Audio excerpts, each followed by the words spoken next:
बड़ी खबर बीजापुर से जाकर गुट्टा की पहाड़ियों पर मुठभेड़ जारी है। मुठभेड़ के बीच सुरक्षा बलों को बड़ी कामयाबी मिली है। सुरक्षा बलों को नक्सलियों की गुफा का पता चला है। गुफा में पानी के साथ साथ आराम की भी सुविधा है और जवानों के पहुंचने से पहले सभी नक्सली भाग गए हैं। लगातार नक्सलियों की तरफ ये जवान बढ़ रहे हैं। तो बीजापुर से ये बड़ी खबर और एक्सक्लूसिव तस्वीरें एनडीटीवी आप तक पहुंचा रहा है। और आपको बता दें करगुट्टा की पहाड़ी पर मुठभेड़ लगातार जारी है। आज छठवां दिन है और पहाड़ी को जवानों ने घेर रखा है।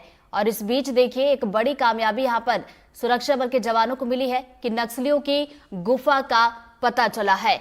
और ज्यादा जानकारी के साथ हमारे सहयोगी जुल्फिकार अली हमारे साथ जुड़ गए, सीधा उनका रुख करेंगे। जुल्फिकार, इस ऑपरेशन का छठवां आज दिन है, कहां तक ये पहुंचा है, क्या कुछ ताजा अपडेट आपके पास? अभी ऋतु ये कह पाना मुश्किल कि ऑपरेशन किस स्टेज पे पहुंचा है, लेकिन ये जरूर है कि आज छठवां दिन है और लगातार जो सुरक्षा बल हैं वो अंदरूनी इलाकों में आगे बढ़ते जा रहे हैं। इस तरीके की सूचनाएं हैं क्योंकि कर्रेगुट्टा की जो पहाड़ी हैं वो इतनी आसान पहाड़ी नहीं है कि उसके चप्पे चप्पे में सुरक्षा बल सर्चिंग ऑपरेशन चला सके। लेकिन ये जरूर है कि कर्रेगुट्टा की पहाड़ी को चारों तरफ से घेर कर ऑपरेशन को लॉन्च किया गया है। छत्तीसगढ़ की बॉर्डर से ऑपरेशन लॉन्च है, वैसे ही तेलंगाना की बॉर्डर से ऑपरेशन को बैकअप दिया जा रहा है। जैसे कि वेंकटपुरम में कल हम वहाँ पे थे, वहाँ से भी हेलीकॉप्टर की उड़ते हुए नज़र आ रहे हैं और जो बैकअप देना है सुरक्षा बलों को वो दिया जा रहा है।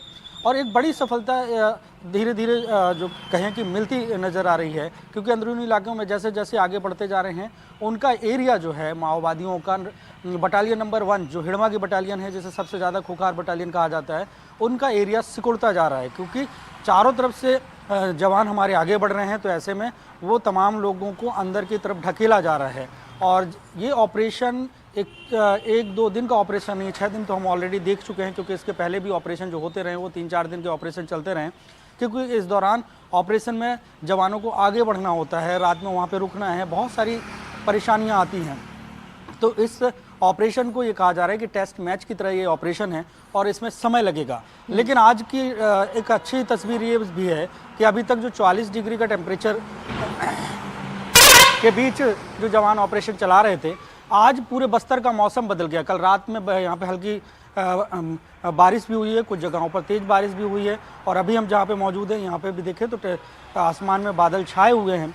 और मौसम विभाग ने भी एक येलो अलर्ट जारी किया है कि बस्तर के पूरे इलाके में 40 से 50 किलोमीटर की रफ्तार से आंधी भी चलेगी और बारिश भी होगी। तो मतलब मौसम बदला हुआ है। जवानों को जो दिक्कतें आ रही थी कि बहुत ज़्यादा तपिश थी, बहुत ज़्यादा गर्मी थी, उससे थोड़ा सा आज राहत होगी। तो ऑपरेशन में हो सकता है कि थोड़ा सा आगे बढ़ने में और मदद मिले। लेकिन एक सफलता ये भी मिली कि जो सुरक्षा बल हैं वो अंदरूनी इलाकों में जा रहे हैं। तो जंगलों में अक्सर हम देखते हैं कि गुफाओं जैसे बनी होती हैं क्योंकि एक पहाड़ी से दूसरी पहाड़ी, एक चट्टान से दूसरी चट्टान जुड़ी होती है, पेड़ पौधे होते हैं, उनके बीच में एक खाई होती है।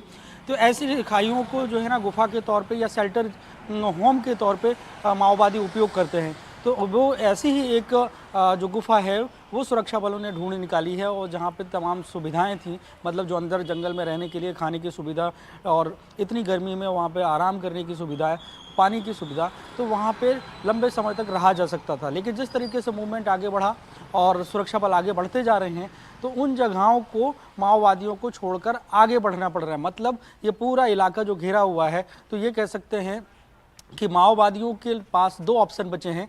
एक ऑप्शन ये है कि उस ऑपरेशन के शिकार होने से बचना है तो सरेंडर कर दें। छत्तीसगढ़ सरकार की नई जो सरेंडर नीति है, सरेंडर पॉलिसी है, उसका लाभ लेकर वो मुख्यधारा से जुड़ जाएं। दूसरा ये है कि जिस तरीके से सुरक्षा बल आगे लगातार बढ़ते जा रहे हैं तो हमारे जवानों की गोली का शिकार होना तय है आने वाले कुछ दिनों में।